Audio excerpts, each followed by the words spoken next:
Сәлеметсіздер ме? Сабақтың тақырыбы қиял мен аңыз. Сабақ мақсаты мәтін мазмұнын түсінуге, нақты ақпараттарды анықтауға бағытталған сұрақтар құрастырады. Зат есімдердің мағыналық түрлерін мәтін аясында жалғаулар арқылы түрлендіріп қолданады. Бағалау критерийлері. Берілген мәтінді оқиды, мәтіннен нақты ақпаратты анықтауға сұрақтар құрастырады. Зат есім түрлерін құрамына қарай жалғаулар арқылы түрлендіреді. Берілген суретті мұқият қарап, не байқағандарыңызды айтыңыздар. Оқылым тапсырмасы. Мәтінді оқып, негізгі ақпараттарды анықтауға бағытталған 2-3 сұрақ дайындаңыз. Мәтінді оқып алғаннан кейін, негізгі ойды, яғни негізгі ақпараттарды анықтайтын бірнеше сұрақ құрайсыздар.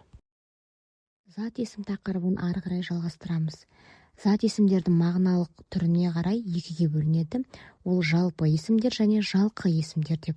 Жалпы есімдерге біркелкі заттар мен құбылыстардың атауын жатқызамыз. Мысалы, кіші әріппен жазылатын тау, адам, құс сияқты сөздер болса, ал жалқы есімдерге біркелкі заттар мен құбылыстардың жекелей атайтын арнайы берілген есімдері жалқы есімдер деп аталады. Жалқы есімдер көбіне бас әріппен жазылады. Оған кісі аты, жер, су аттары жатқызылады. Келесі екінші тапсырма оқылымнан кейінгі тапсырма. Оқылым мәтініндегі жалпы және жалқы есімдерді топтастырып жазыңыздар.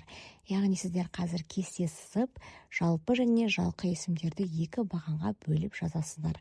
Дескрипторы. Мәтіндегі жалпы және жалқы есімдерді топтастырып жазу. Үшінші тапсырма.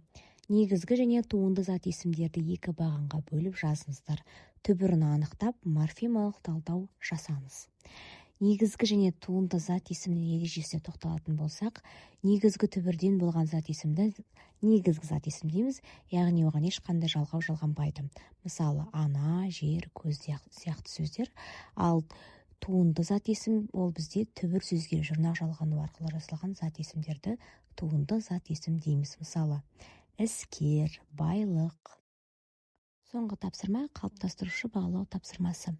Берілген зат есімдерге жалғау жалғап түрлендіріңіз. Берілген зат есімдерге қажетті жалғауларды жалғайсыздар да түрлендіріп жазасыздар. Мысалы, жіп, жіптер, сандықша, сандықшада деген сияқты қажетті жалғауларды, көптік және септік жалғауларды жалғап жазасыздар.